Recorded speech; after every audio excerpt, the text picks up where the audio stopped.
qui ne va pas vous faire de philosophie, je crois, qui va vous parler de la réalité.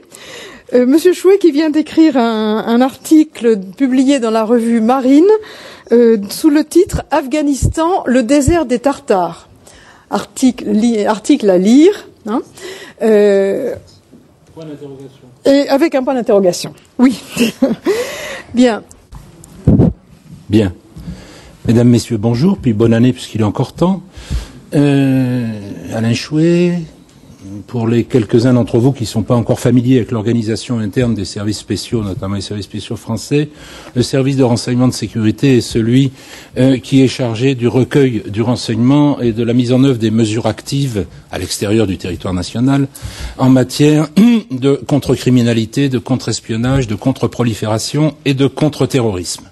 Alors tout ça, c'est des activités tout à fait ludiques qui se déroulent à l'étranger, donc évidemment dans l'illégalité la plus absolue et dans le plus grand secret, et ça donne du monde une vision un peu spécialisée. Alors j'ai donc pas l'intention ni la prétention de vous dire mal ce que Jean-Pierre Filiu et François Hesbourg vous diront très bien tout à l'heure, et j'essaierai de me borner à une approche service de renseignement du phénomène.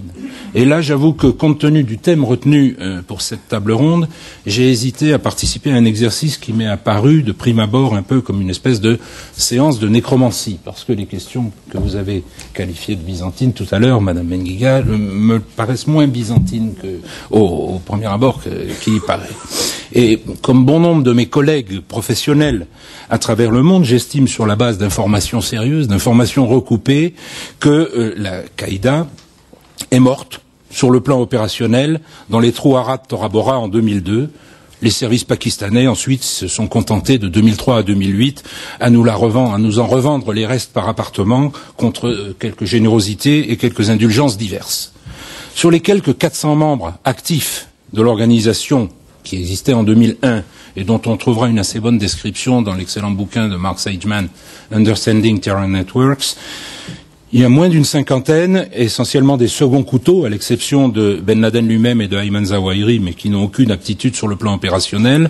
Donc moins d'une cinquantaine ont pu s'échapper, disparaître dans des zones reculées, dans des conditions de vie précaires et avec des moyens de communication rustiques ou incertains.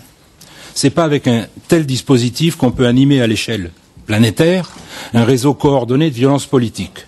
D'ailleurs, il apparaît clairement qu'aucun des terroristes post-11/9 qui ont agi à Londres, Madrid, Casablanca, Djerba, Sharm el-Sheikh, Bali, Bombay, etc., ou ailleurs, n'a eu de contact avec l'organisation. Et quant aux revendications plus ou moins décalées qui sont formulées de temps en temps par Ben Laden ou Ayman Zawahiri, à supposer d'ailleurs qu'on puisse réellement les authentifier, elles n'impliquent aucune liaison opérationnelle, organisationnelle, fonctionnelle entre ces terroristes et les vestiges de l'organisation.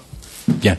Toutefois, je suis bien obligé, comme tout le monde, de constater qu'à force de l'invoquer à tout propos, et souvent hors de propos, dès qu'un acte de violence est commis par un musulman, ou quand un musulman se trouve au mauvais endroit et au mauvais moment, comme dans l'histoire de l'usine AZF à Toulouse, ou même quand il n'y a pas de musulmans du tout, comme les attaques à l'anthrax aux États-Unis, à force de l'invoquer en permanence, un certain nombre de médias réducteurs et quelques soi-disant experts de part et d'autre de l'Atlantique ont fini non pas par la ressusciter, mais par la transformer en une espèce d'Amédée d'Eugène Ionesco, ce mort dont le cadavre ne cesse de grandir et d'occulter la réalité et dont on ne sait pas comment s'en débarrasser.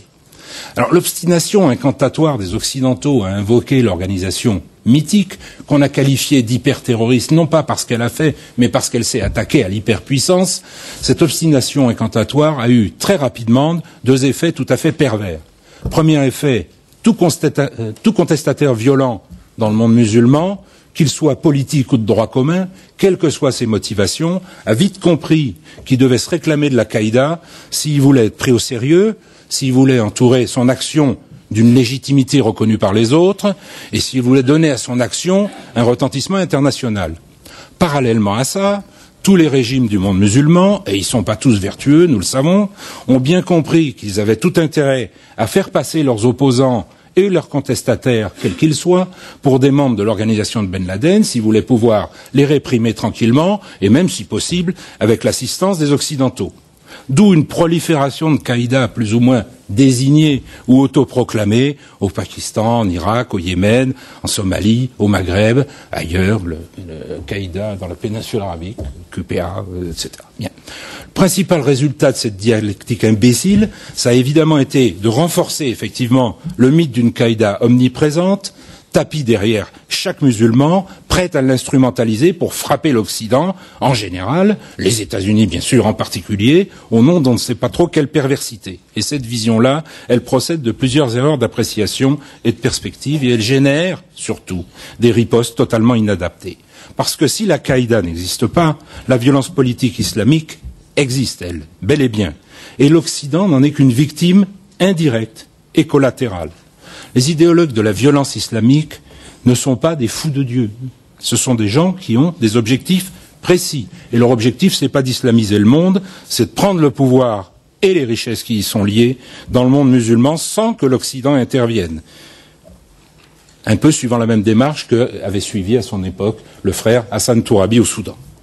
Alors même si l'amour-propre des Occidentaux doit en souffrir, il faut répéter sans cesse que les principales, les plus nombreuses et les premières victimes de la violence islamique sont les musulmans.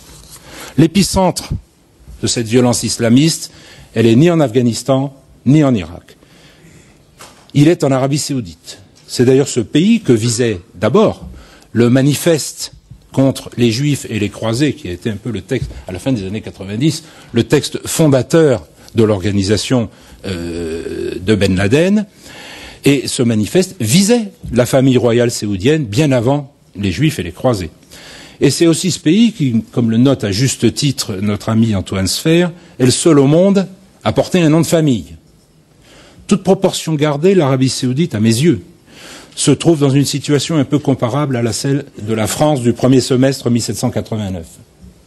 Il y a une famille qui s'est installée au pouvoir en 1926 en établissant sa légitimité sur une base religieuse et en usurpant la garde des lieux saints de l'islam à ses titulaires historiques qui étaient la famille des Hachémites. Cette famille, les Saouds, composée aujourd'hui d'à peu près 3000 princes, exerce sans partage la totalité du pouvoir et accapare la totalité d'une rente astronomique provenant de l'exploitation du plus riche sous-sol du monde en hydrocarbures.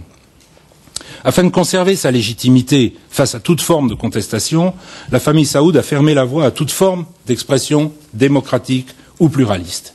Elle pratique, elle répand une interprétation de l'islam la plus fondamentaliste possible pour se mettre à l'abri de toute forme de surenchère dans ce domaine. La famille saoudienne est un peu comme l'Union soviétique. L'Union soviétique ne voulait pas d'ennemis ou de surenchère à gauche. La famille saoudienne ne veut pas de surenchère en islam. Seulement, avec le temps, les retombées de la rente hydrocarbures ont tout de même donné naissance à diverses formes de commerce, d'industrie, auxquelles les princes, comme tous les princes, ne sauraient évidemment toucher sans déroger, et qu'ils ont concédé, moyennant participation aux bénéfices, à des entrepreneurs roturiers, majoritairement issus de pays voisins, de pays étrangers, évidemment musulmans, principalement des Yéménites, et dans une aussi assez large mesure des Levantins, Syriens, Libanais, Palestiniens, plus quelques autres. Et alors que l'avenir du pétrole s'annonce incertain, ces entrepreneurs font observer, pensez à juste titre, comme les bourgeois du tiers-État en 1789, que c'est eux qui font tourner la boutique et qui préparent l'avenir du pays. Et que dans ces conditions, ce serait que justice, qu'on leur concède, on les associe sous une forme ou une autre à l'exercice du pouvoir ou à la gestion d'une rente que la famille régnante, je vous le rappelle, jusqu'à une date récente, le plus légalement du monde, assimilait à sa cassette personnelle. Le problème, c'est comment faire passer ce type de revendication dans un pays où toute forme d'expression pluraliste est exclue par définition. Quelle légitimité peut-on opposer à un pouvoir qui se réclame de l'adoubement divin ?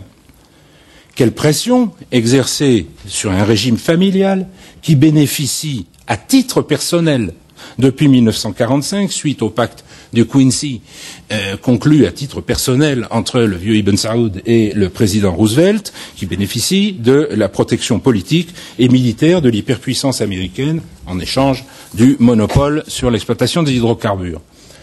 À l'évidence, les contestataires de cette théocratie-là n'ont comme recours qu'un mélange plus ou moins dosé de violence révolutionnaire et de surenchère fondamentaliste. On ne peut pas aller à gauche, on est obligé d'aller qu'à droite.